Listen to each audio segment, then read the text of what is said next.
ನಮಸ್ಕಾರ ಕನ್ನಡಪ್ರಭ.com ನ್ಯೂಸ್ ಬುಲೆಟಿನ್ಗೆ ಸ್ವಾಗತ. Camera person Nagaraj Gadekal ಜೊತೆ ನಾನು ವಿಶ್ವನಾಥ್ ಸಿದ್ದಪ್ಪ. ಇಂದಿನ ಪ್ರಮುಖ ಸುದ್ದಿಗಳು.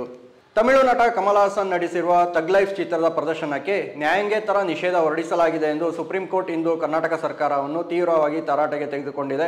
ಸುಪ್ರೀಂ ಕೋರ್ಟ್ ನ್ಯಾಯಮೂರ್ತಿ ಉಜ್ಜಲ್ ಬುಯಾನ್ ಮತ್ತು ನ್ಯಾಯಮೂರ್ತಿ ಮನಮೋಹನ್ ಅವರನ್ನೊಳಗೊಂಡ ಪೀಠ ರಾಜ್ಯದ ಕಾನೂನು ಮತ್ತು ಸುವ್ಯವಸ್ಥಿತ ಪರಿಸ್ಥಿತಿಯ ಬಗ್ಗೆ ಕಳವಳ ವ್ಯಕ್ತಪಡಿಸಿ ಬುಧವಾರದೊಳಗೆ ಸರ್ಕಾರ ತನ್ನ ಅಫಿಡವಿಟ್ ಸಲ್ಲಿಸುವಂತೆ ನಿರ್ದೇಶಿಸಿದೆ.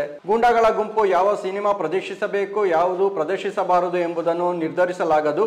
ಕಮಲ್ ಹಾಸನ್ ಹೇಳಿಕೆಯನ್ನು ಒಪ್ಪುವುದು ಬಿಡುವುದು ಕರ್ನಾಟಕದ ಜನರಿಗೆ ಬಿಟ್ಟ ವಿಷಯ.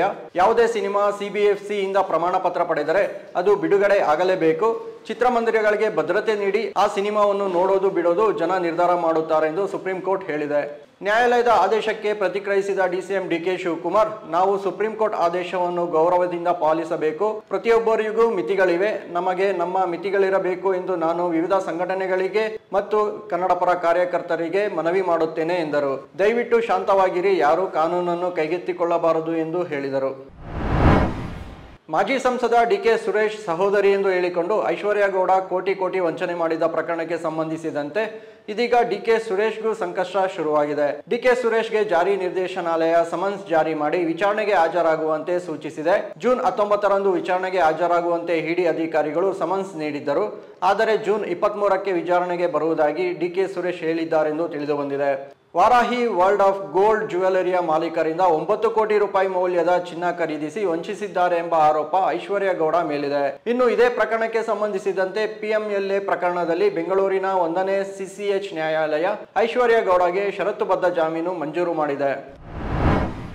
ಚಿನ್ನಸ್ವಾಮಿ ಕ್ರೀಡಾಂಗಣದ ಬಳಿ ನಡೆದಿದ್ದ ಕಾಲ್ತುಳಿತ ಪ್ರಕರಣಕ್ಕೆ ಸಂಬಂಧಿಸಿದಂತೆ ರಾಜ್ಯ ಸರ್ಕಾರ ಈವರೆಗೆ ಕೈಗೊಂಡ ಕ್ರಮದ ವರದಿಯನ್ನು ಮುಚ್ಚಿದ ಲಕೋಟೆಯಲ್ಲಿ ಸಲ್ಲಿಸಿರುವುದಕ್ಕೆ ಹೈಕೋರ್ಟ್ ಇಂದು ರಾಜ್ಯ ಸರ್ಕಾರವನ್ನು ತರಾಟೆಗೆ ತೆಗೆದುಕೊಂಡಿತು.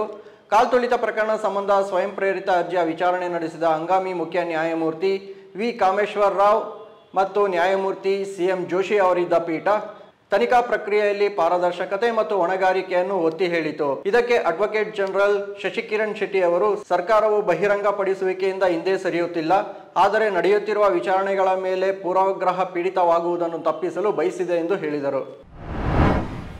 ಆರ್ಸಿಬಿ ವಿಜಯೋತ್ಸವದ ವೇಳೆ ಬೆಂಗಳೂರಿನ ಚಿನ್ನಸ್ವಾಮಿ ಕ್ರೀಡಾಂಗಣದಲ್ಲಿ ನಡೆದ ಕಾಲ್ತುಳಿತದ ಘಟನೆಗೆ ಸಂಬಂಧಿಸಿದಂತೆ ಮುಖ್ಯಮಂತ್ರಿ ಸಿದ್ದರಾಮಯ್ಯ ಹಾಗೂ ಉಪಮುಖ್ಯಮಂತ್ರಿ ಡಿಕೆ ಶಿವಕುಮಾರ್ ರಾಜೀನಾಮೆಗೆ ಆಗ್ರಹಿಸಿ ಬಿಜೆಪಿ ಇಂದು ಪ್ರತಿಭಟನೆ ನಡೆಸಿದ್ದಲ್ಲದೆ ಮುಖ್ಯಮಂತ್ರಿಗಳ ನಿವಾಸಕ್ಕೆ ಮುತ್ತಿಗೆ ಹಾಕಲು ಯತ್ನಿಸಿತ್ತು.